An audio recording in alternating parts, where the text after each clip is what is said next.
ಈ ಜಗತ್ತೇನಿದೆ, ಈ ಜಗತ್ತಿನಲ್ಲಿ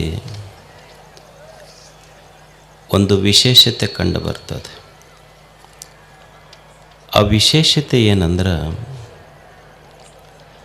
ಈ ಜಗದ ಪ್ರತಿಯೊಂದು ವಸ್ತುವು ಅದಕ್ಕೊಂದು ಆರಂಭ ಇದೆ ಮತ್ತು ಅಂತ್ಯವೂ ಇದೆ.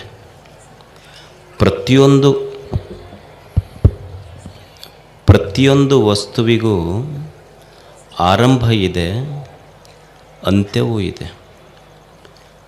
ಯಾವುದು ಆರಂಭವಿದೆಯೋ, ಯಾವುದಕ್ಕೆ ಪ್ರಾರಂಭವಿದೆಯೋ ಅದಕ್ಕೆ ಅಂತ್ಯವೂ ಇದೆ. ಈ ಆರಂಭ ಮತ್ತು ಅಂತ್ಯ ಇವುಗಳ ಮಧ್ಯದಲ್ಲಿ ಬದುಕು. ಹುಟ್ಟು ಆರಂಭ ಆದರೆ ಸಾವು ಅಂತ್ಯ. ಇವೆರಡರ ಮಧ್ಯದಲ್ಲಿ ಮನುಷ್ಯನ ಬದುಕಿದೆ. ಯಾವ ವಸ್ತು ಈ ಜಗತ್ತಿನಲ್ಲಿ ಒಂದು 5 ನಿಮಿಷ ಮುಗಿಸ್ತು. ಯಾವ ವಸ್ತುವಿಗೆ ಆರಂಭ ಅಂತ್ಯಗಳಿಲ್ಲ ಹೇಳಿ? ಕಣ್ಣಿಗೆ ಕಾಣುವ ಪ್ರತಿಯೊಂದು ವಸ್ತು ಯಾವುದು ಇದೆಯೋ, ತೋರಿದೆಯೋ, ಒಂದು ದಿವಸ ಅಂತ್ಯವಾಗಲೇಬೇಕು. ಈಗೊಂದು ಹೂವು ಇದೆ, ಬೆಳಿಗ್ಗೆ ಎದ್ದಾಗ ಅರಳಿದೆ, ಸಾಯಂಕಾಲ ಆದ ಕೂಡಲೇ ಬಾಡ್ತದೆ. ಏನು ಭಾರತದ ಹೂವು ಅಷ್ಟ ಬಾಡ್ತವ, ಅಮೇರಿಕದ ಹೂವು ಬಾಡಂಗಿಲ್ಲ ಅಂತೇನಿಲ್ಲ. ಭಾರತದ ಹೂವು ಬಾಡುವುದೇ, ಅಮೇರಿಕದ ಹೂವು ಬಾಡುವುದೇ.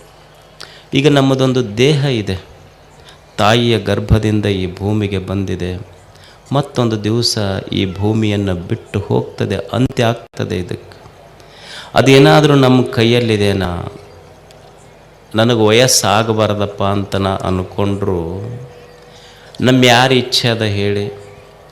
ನಮ್ಮ ತಲೆ ಕೂದಲು ಬೆಳ್ಳಗಾಗ್ಬೇಕಂತ ನಮಗೆ ಯಾರಿಗಾರ ಇಚ್ಛೆ ಐತೇನು?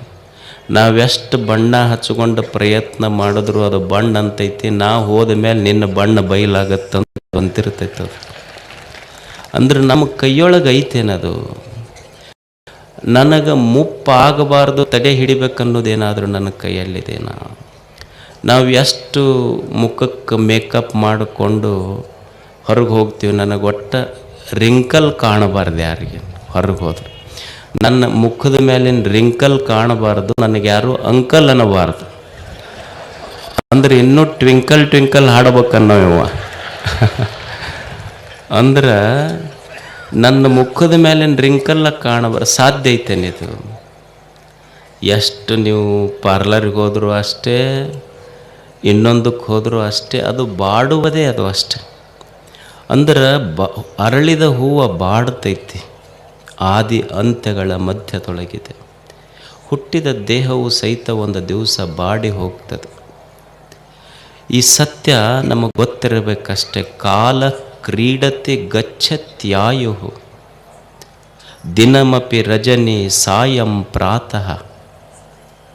ಕಾಲ ಕ್ರೀಡತೆ ಗಚ್ಚತ್ಯಾಯು. ದಿನಗಳ ಹಾಗ ಉರುಳಕತ್ತಾವ, ನಿಮಿಷಗಳು ಹೋಗಕತ್ತಾವ. ಕಾಲನ ಕ್ರೀಡೆಯೊಳಗ ನಮ್ಮ ಬದುಕು ಸಿಕ್ಕಿದೆ.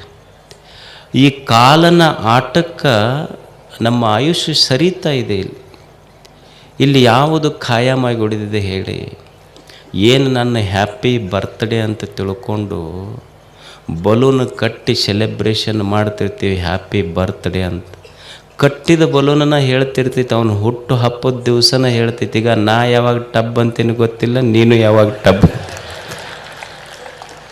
ಕಟ್ಟಿದ ಬಲೂನ ಹೇಳ್ತಿರ್ತೈತಿ, ಈಗ ನಾ ಟಬ್ ಅನ್ನೋದು ಗೊತ್ತಿಲ್ಲ, ನೀ ಟಬ್ ಅದನ್ನು ಗೊತ್ತಿಲ್ಲ. ಕಾಲ ಕ್ರೀಡತಿ ಗಚ್ಚತ್ಯಾಯು ತದಪಿನ ಮುಂಚತ್ಯಾಶಾವಾಯು. ಹೊಂಟನ ಆದರೂ ಆಶಾ ಬಿಡುವಲ್ದು ಮನುಷ್ಯಾಗ. ಏನು ವಯಸ್ಸಾಗೈತಿ, ಹೀಸ್ ಆನ್ ಡೆತ್ ಬೆಡ್. ಸಾವಿನ ಹಾಸಿಗೆ ಮ್ಯಾಲ ಮಲ್ಕೊಂಡಾನ, ಇನ್ನೊಂದು ಕ್ಷಣಕ್ಕೆ ಪ್ರಾಣ ಹೋಗ್ತೈತಿ. ಮಗಳಿಗೆ ಕರಿತಾನ, ಕರೆದ ಕೈ ಮೇಲೆ ಕೈ ಹಾಕಿಸ್ಕೊಂಡು, ಈಗ ನಿನ್ನ ಮಗಳಿಗೆ ನನ್ನ ಮೊಮ್ಮಗ ಕೊಟ್ಟರೆ ನನ್ನ ಆತ್ಮಕ್ಕೆ ಶಾಂತಿ ಸಿಗ್ತದೆ. ಯಾವಾಗಿದೆ? ಆತ್ಮ ಹೊಂಟಾನ. ಅವ್ರ ಮನೆಯವ್ರ ಅಂತಾರೆ, ಮೊದಲು ನೀವು ಹೋದ್ರೆ ನಮ್ಮ ಆತ್ಮಕ್ಕೆ ಶಾಂತಿ ಸಿಗುತ್ತೆ. ಮೊದಲನೇ ಜಾಗ ಖಾಲಿ ಮಾಡಿಲ್ಲೇನಂತ ಅವ್ರಂತ. ಅಂದ್ರೆ ಹೋಗುವುದಲ್ಲ ಜೀವನ. ಕಾಲ ಕ್ರೀಡತಿ ಗಚ್ಚತ್ಯಾಯು.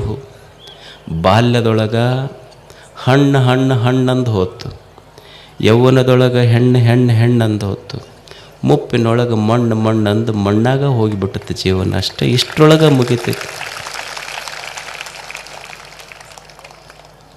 ಒಂದು ಹುಡುಗ ಒಂದು ಮನೆಗೆ ಕನ್ಯಾ ನೋಡಕ್ಕೆ ಹೋಗಿದ್ನ. ಕನ್ಯಾ ತೋರ್ಸಕ್ಕೆ ಕುಂತಿದ್ರು. ಆ ಕನ್ಯಾದವ್ವ ವರನ್ ನೋಡ್ಬೇಕಂತ ಬಂದ್ಲು. ಆ ಹುಡುಗನ ನೋಡಿದ ಕೂಡಲೇ ಬೇಹೋಶಾಗಿ ಬಿದ್ಲಕ್ಕೆ. ಅವ್ರ ಮನೆಯವ್ರು ಬಂದು ನೀರಿಗೆ ಹೊಡೆದ್ರು. ಅದಕ್ಕೆ ನೀರು ಹೊಡೆದು ಎಬ್ಬಿಸಿ, ಯಾಕೆ ಒಮ್ಮೆ ಬೇಹೋಶಾಗಿ ಬಿದ್ದೆಯಲ್ಲ. ಇವ ನನಗೂ ನೋಡಕ್ಕೆ ಬಂದಿದ್ದ, ಈಗ ಮಗಳಿಗೆ ಇವನಿಗೆ ಇನ್ನೂ ಕನ್ಯೆನ ಸಿಕ್ಕಿಲ್ಲ ಅಂದ್ರೆ ಒಂದು ಆಯುಷ್ಯ ಬರೀ ಹುಡುಕದ್ರಾಗ ಹೋಗ್ತಿದ್ದ.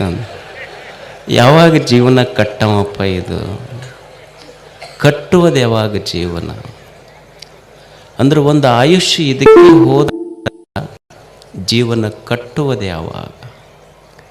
ಜೀವನದ ಮೇಲೆ ಈ ಹುಟ್ಟು ಆದಿ ಅಂತ್ಯಗಳ ಮಧ್ಯದಲ್ಲಿ ಬದುಕಿದೆಯಲ್ಲ, ಇಲ್ಲಿ ನಾವು ಬಯಸ್ದಂಗೆ ಎಲ್ಲ ಇಲ್ಲ.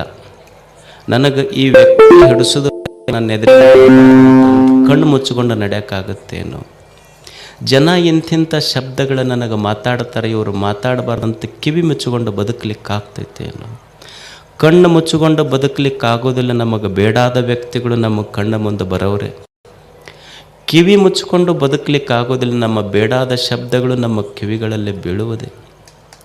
ಹಾಗಾದರೆ ಇಲ್ಲಿ ಬದುಕುವುದೇ ಹಾಗೆ ಹೇಳಿ? ಈ ವ್ಯಕ್ತಿ ಕಂಡ್ರೆ ನನಗೆ ಇಷ್ಟ ಆಗೋದಿಲ್ಲ, ಆದರೂ ದಿವಸ ಇವನ ಮುಖಾನ ನೋಡ್ಬೇಕು ನಾನು.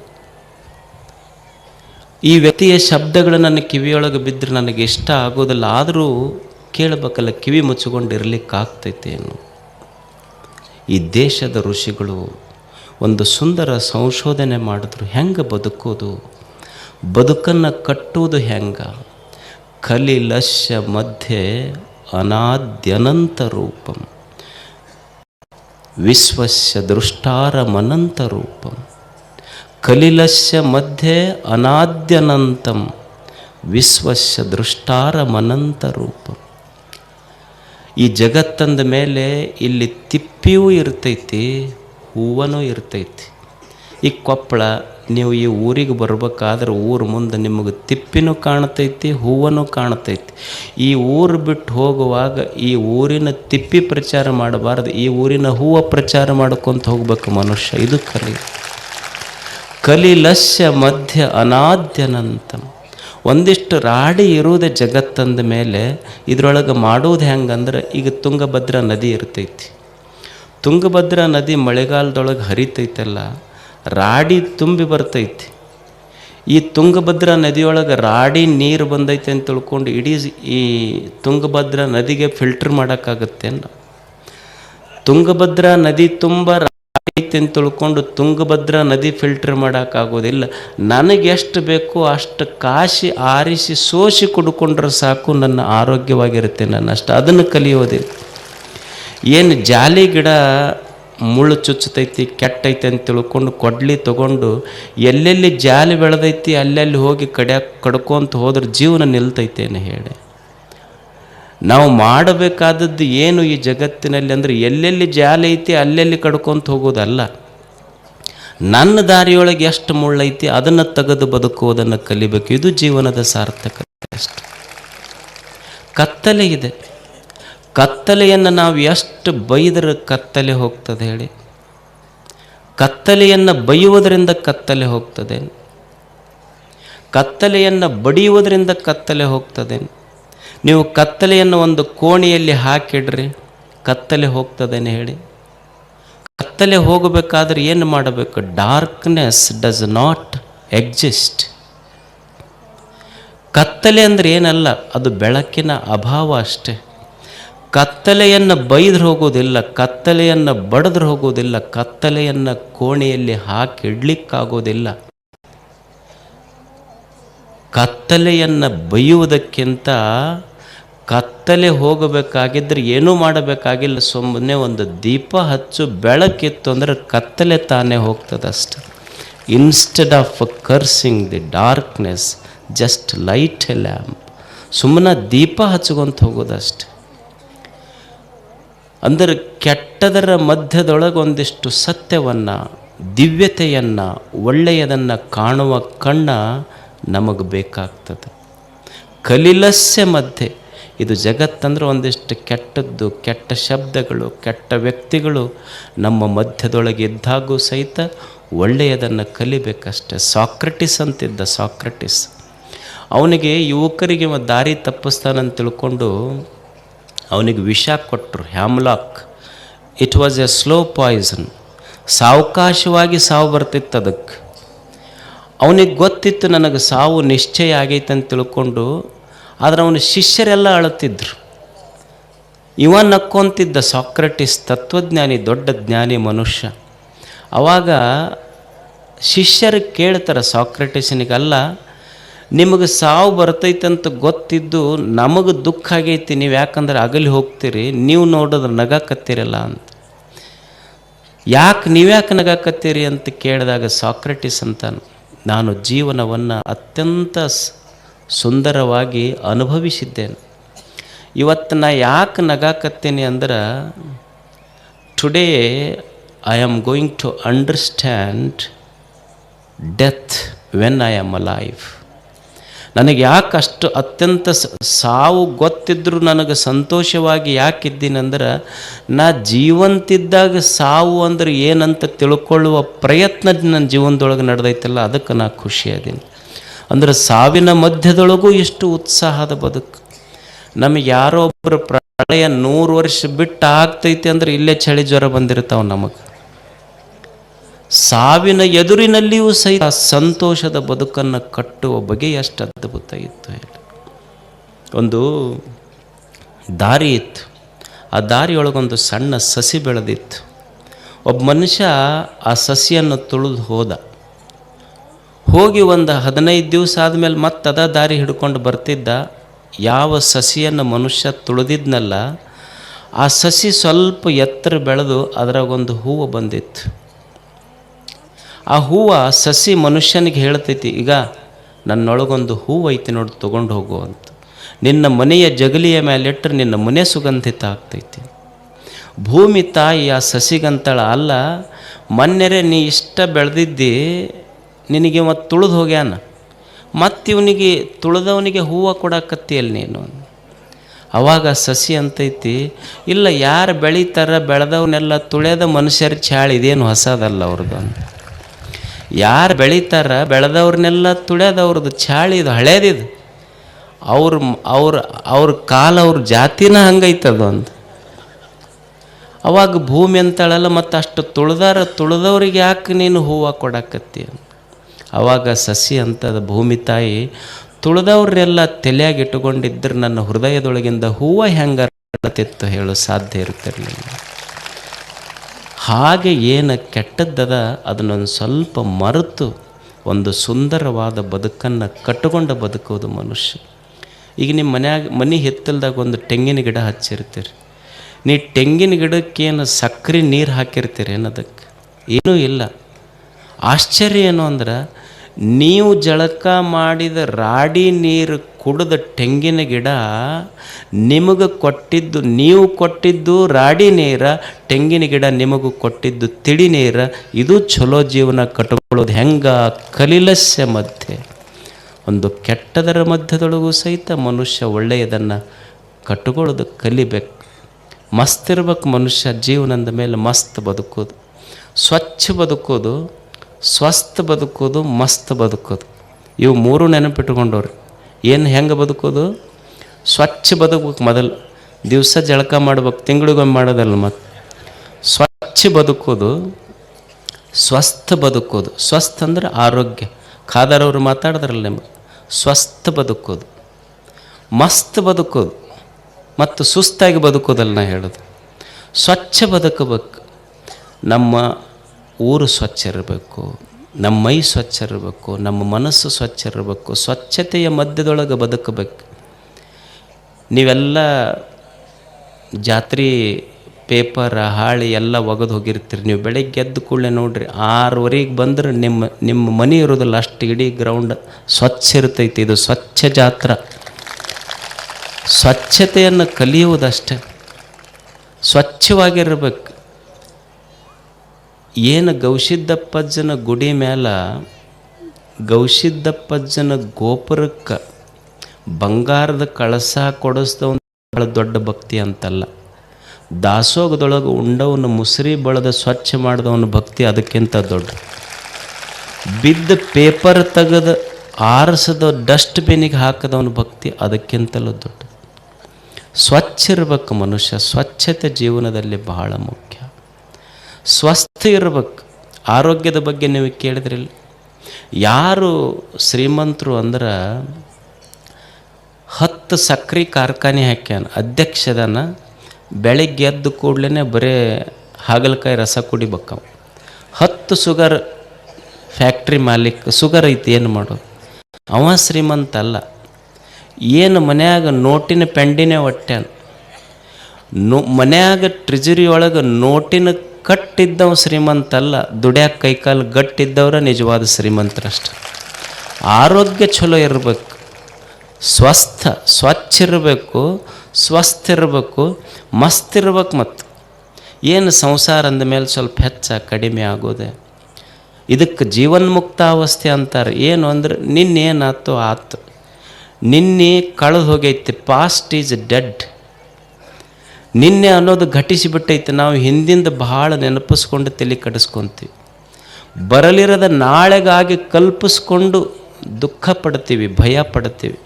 ಕಳೆದು ಹೋದ ನಿನ್ನೆಯನ್ನು ಮರಿಬೇಕು. ಬರದೇ ಇರುವ ನಾಳೆಗಾಗಿ ಭಯ ಪಡಬಾರದು. ದೇವರು ಏನು ಈ ಕ್ಷಣ ಕೊಟ್ಟನ, ಈ ಕ್ಷಣ ಚಂದ ಕೊಟ್ಟನ, 2 ಮಾತು ಕೇಳೋದು, ಜಾತ್ರೆ ನೋಡೋದು, ಮಸ್ತ್ ಉಂಡು ಮಸ್ತ್ ಮನೆಗೆ ಹೋಗಿಬಿಡೋದು. ಮಸ್ತ್ ಇರ್ಬೇಕು ಮನುಷ್ಯ. ಈಗೊಬ್ಬ ರೈತ ಅದಾನ, ಹೆಂಗೆ ದುಡಿಬೇಕು ಹೊಲದಾಗ ಅಂದ್ರೆ ಭೂಮಿ ತಾಯಿ ಅಂತಿರ್ಬೇಕೇನಪ್ಪ, ಎಷ್ಟು ದುಡಿತೀನಿ, ನಾನಾ ದಣದೀನಿ, ನೀನ ವಿಶ್ರಾಂತಿ ತಗೋ ಹೋಗಂತ ಭೂಮಿ ತಾಯಿ ಅಂತಿರ್ಬೇಕು. ಹಂಗೆ ಮಸ್ತ್ ದುಡಿಯೋದು ಹೊಲದಾಗ ಅಷ್ಟೆ. ಮಸ್ತ್ ಉಣ್ಣೋದು, ಮಸ್ತ್ ನಿದ್ದೆ ಮಾಡೋದು, ಮಸ್ತ್ ವ್ಯವಹಾರ ಮಸ್ತ್ ಇರಬೇಕು, ಶಿಸ್ತಿರ್ಬೇಕು, ಸುಸ್ತಿರಬಾರ್ದು ಅಷ್ಟೆ. ಇದನ್ನು ಕಲಿಯೋದು ಮನುಷ್ಯ ಜೀವ. ಒಂದು ಸಂಸಾರ ಅಂದಮೇಲೆ ಒಂದು ಸ್ವಲ್ಪ ಹೆಚ್ಚು ಕಡಿಮೆ ಪ್ರಪಂಚ ಇರೋದಲ್ಲ.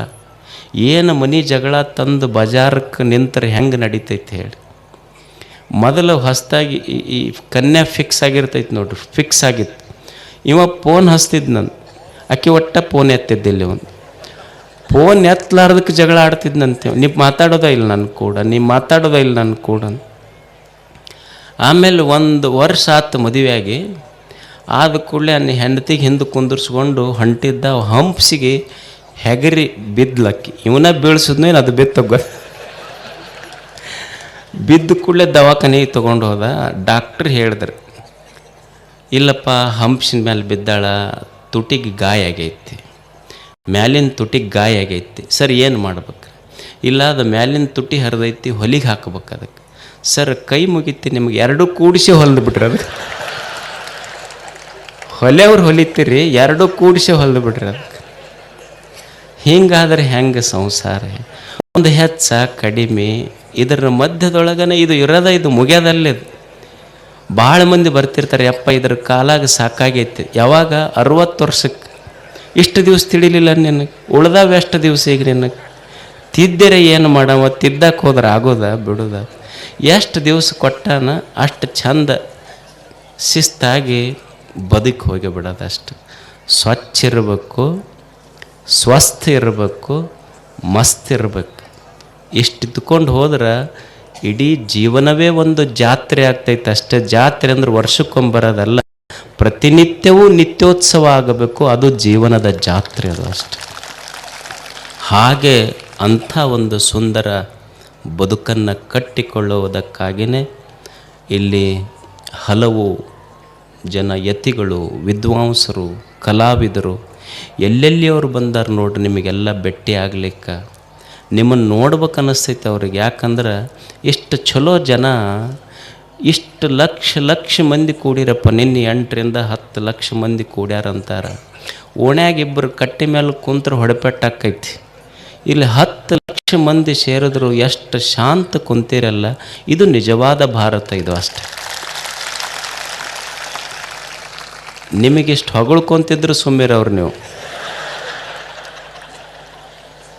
ಬಸವಣ್ಣವ್ರು ಅಂತಾರೆ, ಇಷ್ಟು ಹೊತ್ತಾದರೂ ನೀವು ನೋಡಿ ಅಜ್ಜನ 2 ಮಾತು ಕೇಳಬೇಕಂತ ಕುಂತಿರಲ್ಲ.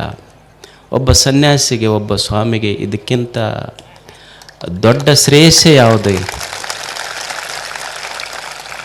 ಒಂದು ಮಠ ಯಾವಾಗ ದೊಡ್ಡದಾಗ್ತೈತಿ, ಆ ಮಠಕ್ಕೆ 100 ಶಾಲೆ ಕಾಲೇಜುಗಳಿದ್ರೆ ಆ ಮಠ ದೊಡ್ಡದಾಗೋದಿಲ್ಲ. ಆ ಮಠಕ್ಕೆ 100 ಎಕರೆ ಜಮೀನಿದ್ರೆ ಆ ಮಠ ದೊಡ್ಡದಾಗೋದಿಲ್ಲ. ಆ ಮಠದೊಳಗೆ ಬಂಗಾರ ಬೆಳ್ಳಿ ಸಂಪತ್ತಿದ್ರೆ ಆ ಮಠ ದೊಡ್ಡದಾಗೋದಿಲ್ಲ.